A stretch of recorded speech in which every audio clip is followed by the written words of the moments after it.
Halo semuanya, pada video ini saya akan mempresentasikan tentang penerjemahan kebutuhan gizi untuk memenuhi tugas mata kuliah Manajemen Sistem Penyelenggaraan Makanan.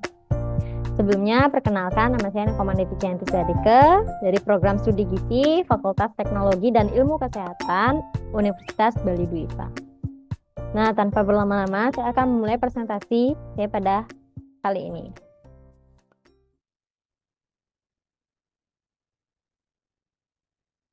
Nah, pada presentasi ini saya akan membahas tentang penerjemahan kebutuhan gizi.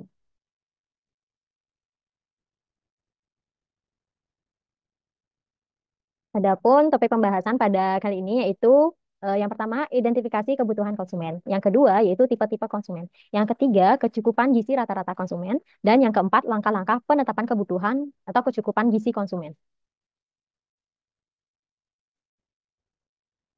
Nah, sebagai pendahuluan, kebutuhan atau permintaan konsumen merupakan pendorong untuk dibentuknya penyelenggaraan makanan institusi. Setiap penyelenggaraan makanan institusi mempunyai tujuan masing-masing, baik yang bersifat komersial maupun non-komersial. Penyelenggaraan makanan yang bersifat komersial seperti restoran, hotel diarahkan untuk memperoleh keuntungan dari konsumen. Nah, sedangkan yang bersifat non-komersial seperti panti asuhan, sekolah, asrama diarahkan untuk memenuhi kebutuhan atau kecukupan gizi bagi konsumen. Yang permintaan konsumen menentukan tujuan penyelenggaraan makanan institusi atau PMI. Analisis kebutuhan konsumen menjadi dasar perancangan menu dan penetapan standar bahan makanan untuk memenuhi kecukupan gizi. Nah, pertama-tama yang saya akan bahas di sini yaitu identifikasi kebutuhan konsumen. Identifikasi kebutuhan konsumen adalah proses mengkaji permintaan terhadap makanan yang akan diproduksi oleh institusi. Sistem penyelenggaraan makanan institusi atau SPMI aktif karena adanya kebutuhan konsumen dan suplai yang sesuai. Ahli gizi sebagai pengelola harus mampu memahami aspek penting seperti menu, kenyamanan, suasana, hiburan, diskon, dan pelayanan. Nah, adapun faktor-faktor yang dikaji dalam mengidentifikasi kebutuhan konsumen adalah yang pertama yaitu permintaan konsumen. Permintaan konsumen terhadap menu atau hidangan yang diinginkan oleh masyarakat. Beragam sesuai tipe konsumen, yaitu ada sesuai dengan umur, ekonomi, dan kebiasaan makan. Contohnya yaitu program makan siang untuk full day school atau menu take away untuk pekerja seperti untuk ibu yang bekerja. Nah, institusi non komersial lebih fokus pada kecukupan gizi dibandingkan dengan komersial. Yang kedua yaitu penawaran atau suplai. Penawaran atau suplai adalah tanggapan atau respon institusi baik komersial maupun non komersial terhadap permintaan konsumen. Nah, ini menyesuaikan menu dengan segmen sasaran, yaitu komersial, non-komersial, atau semi-komersial. Hidangan harus disesuaikan dengan porsi dan variasi zat gizinya. Nah, pembahasan yang kedua yaitu tipe-tipe konsumen. Konsumen pelayanan makanan mewakili berbagai segmen penduduk. Maka kebutuhan mereka dapat dipertimbangkan dari dua aspek, yaitu yang pertama yaitu tipe konsumen yang memakai pelayanan makanan, dan yang kedua yaitu tipe pelayanan makanan yang melayani konsumen secara spesifik. Nah, tipe konsumen yang memakai pelayanan makanan dilihat dari beberapa kebutuhan konsumen. Maka konsumen dapat dikategorikan pada beberapa kelompok, yaitu ada anak-anak, remaja, dewasa, lansia, pelajar atau mahasiswa, pengunjung mal, pekerja atau pegawai kantor, traveler, dan pasien. Nah, untuk konsumen anak-anak itu dipengaruhi oleh iklan dan hadiah. Anak-anak menyukai makanan cepat saji karena kemudahan, suasana santai, dan harga terjangkau. Fasilitas seperti tempat bermain, hiburan, dan menu menarik, contohnya milkshake dan es krim, penting untuk menarik perhatian mereka. Kemudian konsumen yang kedua yaitu remaja, itu lebih peduli pada kalori. Remaja cenderung memilih menu sehat seperti salad, sayuran, makanan rendah kalori, vegetarian, dan susu skim. Nah, kebiasaan makan mulai terbentuk sehingga penting merancang menu sesuai kebutuhan mereka. Tipe konsumen yang kedua yaitu dewasa. Pilihan makanan ini dipengaruhi status keluarga dan ekonomi. Individu sendiri lebih sering makan cepat saji, sedangkan keluarga memilih tempat makan dengan harga terjangkau sesuai pendapatan. Nah, kemudian ada tipe konsumen lansia. Lansia ini kebiasaan makan lansia dipengaruhi kesendirian, perubahan fisiologis, masalah kesehatan, dan ekonomi. Makanan di luar sering digunakan untuk bersosialisasi atau mengatasi kebosanan. Nah, maka menu harus mempertimbangkan preferensi, kondisi fisiologis, dan tempat tinggal atau rumah atau panti contohnya. Kemudian yaitu ada pelajar atau mahasiswa.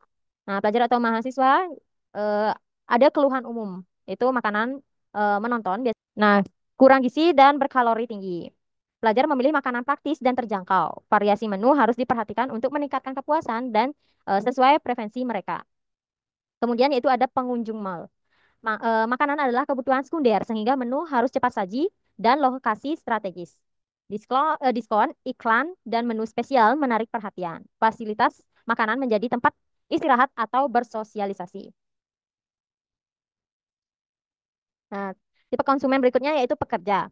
Pekerja membutuhkan makanan bernutrisi sebagai porsi utama harian.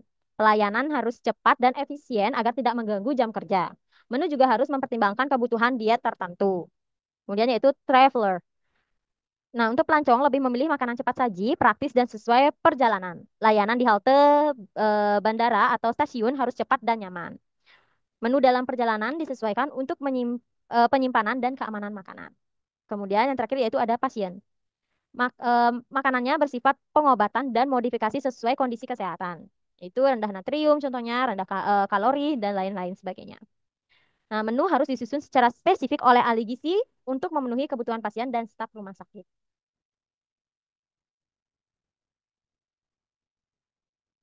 Nah, pembahasan yang ketiga yaitu kecukupan gizi rata-rata konsumen. Institusi menyusun kebutuhan bahan makanan berdasarkan data populasi konsumen menggunakan pedoman angka kecukupan gizi atau AKG 2013. AKG mempertimbangkan umur, jenis kelamin, aktivitas, serta kondisi khusus. Misalnya dalam masa kehamilan atau menyusui. Tujuan dari penetapan kecukupan rata-rata konsumen adalah ada 6. Yang pertama yaitu mengendalikan status gizi konsumen. Yang kedua yaitu memberikan pelayanan yang layak bagi konsumen yaitu tepat mutu. Yang ketiga, sarana untuk mencapai salah satu tujuan penyelenggaraan makanan institusi yaitu tepat nilai. Dan yang keempat, menyesuaikan dengan sumber daya yang tersedia yaitu dana. Kelima, memberikan input dalam perencanaan standar makanan. Dan yang keenam yaitu profesionalisme dalam sistem penyelenggaraan makanan institusi. Penetapan rata-rata kecukupan gizi dilakukan pada institusi non-komersial di mana jumlah konsumen relatif tetap dan mudah diidentifikasi. Selain itu, penetapan kecukupan gizi dilakukan dalam rangka pelayanan kepada konsumen sebagai tanggung jawab manajer agar kecukupan gizi konsumen terpenuhi. Nah, berikutnya pembahasan yang keempat yaitu langkah-langkah penetapan kebutuhan atau kecukupan gizi konsumen. Adapun langkah-langkah dalam penetapan kecukupan gizi rata-rata konsumen adalah sebagai berikut.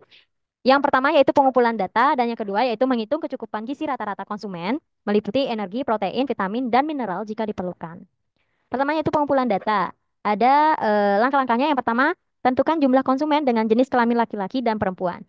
Yang kedua, tentukan kelompok umur konsumen sesuai dengan penggolongan kelompok umur pada angka kecukupan gizi yang dianjurkan, itu AKG 2013. Yang ketiga, yaitu tentukan kelompok aktivitas konsumen. Dalam hal ini, manajer perlu melakukan observasi pola kegiatan konsumen sehingga dapat diketahui kelompok aktivitasnya, yaitu ringan, sedang, atau berat. Yang keempat yaitu tentukan macam penyakit konsumen. Bagi konsumen yang sakit seperti di rumah sakit, perlu diidentifikasi macam penyakit pasien yang banyak dirawat atau pada institusi lain, kemungkinan ada juga penyakit tertentu yang banyak diderita konsumen. Yang kelima yaitu tentukan data antropometri. Data yang diperlukan antara lain berat badan, tinggi badan, lingkar lengan atas, dan bagi yang bersiko malnutrisi.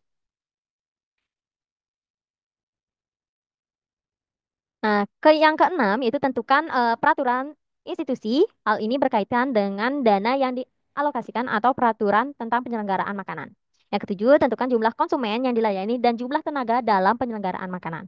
Yang kedelapan, yang terakhir itu tentukan jumlah dana untuk menyelenggarakan makanan per porsi dan cara-cara pertanggungjawaban keuangannya.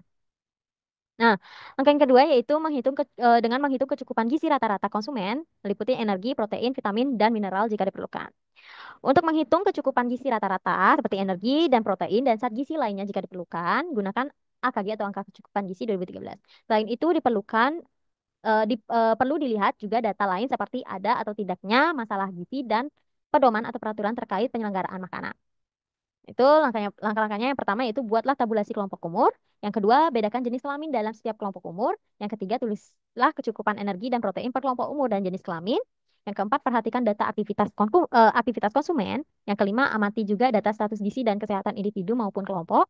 Yang keenam, pertimbangkan bila perlu penyesuaian atau koreksi berat badan. Yang ketujuh, pertimbangkan jenis penyakit. Yang kedelapan, hitung total energi dan protein semua konsumen. 9, teliti dan hitung kembali pertimbangan penyesuaian atau koreksi, misalnya asrama sekolah dengan konsumen 100 orang, 15 orang memerlukan diet tinggi energi, tinggi protein, maka tambahkan energi untuk konsumen ini diperhitungkan dalam total kalorinya. Yang 10 yaitu tambahkan semua energi yang dibutuhkan kemudian dibagi dengan jumlah konsumen. Dalam penetapan energi akhir, maka selalu dipertimbangkan penyesuaian atau koreksi termasuk keadaan khusus, berat badan, ideal atau lingkungan kerja, atau terlalu panas atau dingin, pengaruh bahan kimia, faktor psikologi, dan lain-lain sebagainya. Nah, kecukupan energi dan protein rata-rata konsumen yang dihitung merupakan kecukupan gizi minimal untuk acuan penyelenggaraan makanan disesuaikan dengan Pedoman Gizi Seimbang atau PGS 2014. Untuk karbohidrat disarankan 50-60% dari total energi dan untuk lemak 20-25% dari total energi pada dewasa. Pada institusi yang melayani berbagai golongan konsumen, kebutuhan energi individu dihitung menggunakan angka metabolik basal atau MB atau basal metabolic rate atau BMR dengan mempertimbangkan aktivitas fisik. Pengaruh spesifik dynamic action atau SDA, makanan dapat diabaikan karena nilainya kecil. Nah, di sini pada presentasi saya tampilkan beberapa cara menentukan BMR. Ada 5 cara, yaitu yang pertama menggunakan rumus Harris-Benedict, yang kedua ada cara cepat 1 dan ketiga cara cepat 2, dan keempat itu cara FAO atau WHO. Eh, Kemudian disertakan juga di sini tabel rumus menghitung energi metabolik basal secara FAO atau WHO. Kemudian yang kelima yaitu dengan cara Mifflin. Di sini bisa dilihat eh, rumus-rumus perhitungan dari atau cara menghitung BMR, basal metabolic rate. Sudah saya cantumkan dalam eh, tabel pada presentasi ini.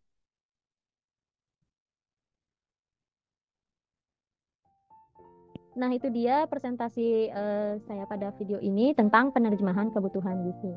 Eh, Sekian dari saya mohon maaf apabila ada kesalahan kata, baik yang disengaja maupun tidak.